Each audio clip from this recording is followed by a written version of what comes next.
So I want to talk about what's going on in New York, because we might have the next George Floyd event on our hands. This is Jordan Neely. So protesters are taking the streets of New York City today to protest the death of Jordan Neely. This was a quite mentally unstable homeless man. Apparently, he was acting erratically and aggressively in a subway train, screaming at all of the passengers, and a Marine veteran aboard attempted to subdue him while waiting for the police to arrive. The unnamed passenger placed him in a chokehold while other passengers held his legs. And look, there's already chants downtown on Black Lives Matter, the homeless matter. Spokesman for NYPD told Newsweek that Neely has a record that includes 42 prior arrests between 2013 and 2021, including an active warrant for an assault at the time of his death related to a 2021 incident.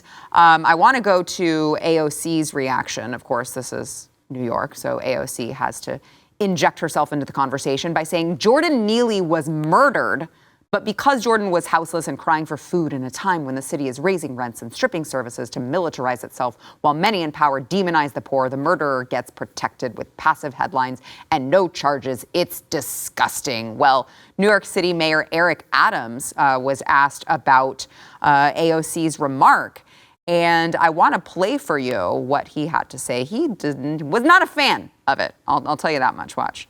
So one of the reasons that this story is really hitting a nerve is because this man appeared to be having mental health issues. This is something that you've talked a lot about, but I want to read to you. This is a response from the comptroller, Brad Lander. He tweeted this: New York City is not Gotham. We must not become a city where mentally ill human can be choked to death by a vigilante without consequence.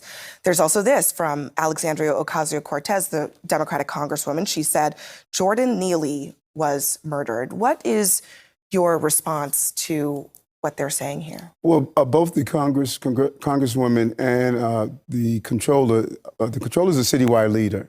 And I don't think that's very responsible at the time where we're still investigating the situation. Let's let the DA conduct his investigation with the law enforcement officials.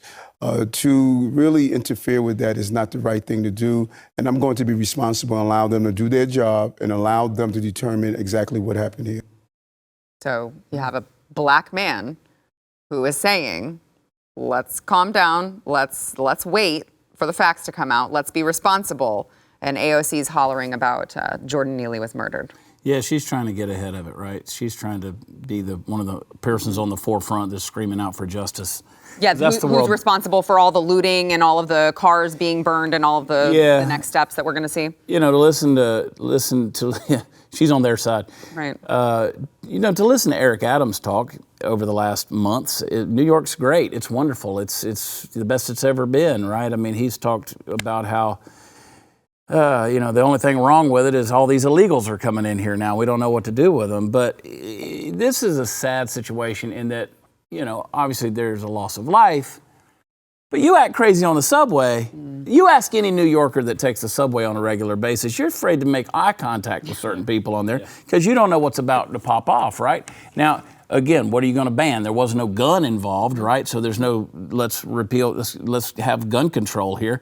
This guy, you know, he acts in self-defense or he acts in, you know, it's some kind of a way to... In defense of other passengers. In defense of other passengers. You don't know everything that happened. I mean, there's always somebody there with a cell phone camera to shoot it. But I hope, you know, this guy had a rap sheet, I think like 44 different charges against him, but so did George Floyd, and we saw what happened there. The only advantage this former Marine, which there's no such thing as a former Marine, the only thing this Marine has in his favor is he's not wearing a cop uniform. Yeah, that's true. It's also fascinating, Yaku, to see AOC demonize the city's policies because these seem to be all of the same policies that she herself advocates for. So she's talking about, oh, you know, he's food insecure or whatever the hell she wants to say. It's like, that's because of all of the policies you love. 100%. You created a poverty class that didn't exist. You created lawlessness. They're not militarizing New York, okay? I wasn't on this show Tuesday because I was in Times Square Tuesday. And Tuesday night, I'm standing in Times Square, went there to go be on Newsmax, and they are literally getting high on the street. everywhere, Chad. I'm talking, I've never seen anything like that in my life. Even the people that were with me commented. On every corner, blatant impact, sitting 5 feet from the cops, they're getting high. Like, seriously, and this is a city that's lawless. Remember, this mayor told us New York has a brand. This is the guy that said New York has a brand, you know, and you can't come against the brand. Well, the brand is bad because AOC destroyed New York. People like her. It's interesting now that he's taking a stance. I like where he's standing on this. Can the DA just look into this? What do you want him to do? The guy stabs someone on the train, and then it's okay. Then you know what? Someone should have done something. Now you have a Marine that steps in with the training that he's got. He's not punching him. He's not, belittling him. He's subduing him with a rear naked chokehold, which is a pretty good tactic to subdue someone with, right? And so it goes. So what do we do as Americans? You're in a box moving 40 miles an hour with a crazy person who they let out in the first place 40-something times, and his last one was an assault. So he has assaulted somebody. George Floyd stabbed a woman in the stomach, right? So what do? You defend people. That's what you do. So the Marine did what he was supposed to do. No, I don't want the guy to lose his life, right? But you got to take action. Put your phone down and settle the situation, and that's what they did. And he wasn't alone. Others agreed that you could see they helped the Marine. Right. That this guy was out of control. Yeah. So, I mean, what do you want Americans to do? If you like that clip, there is plenty more where that came from. Click the link in the description below to subscribe to the News and Why It Matters YouTube channel to watch the full episode.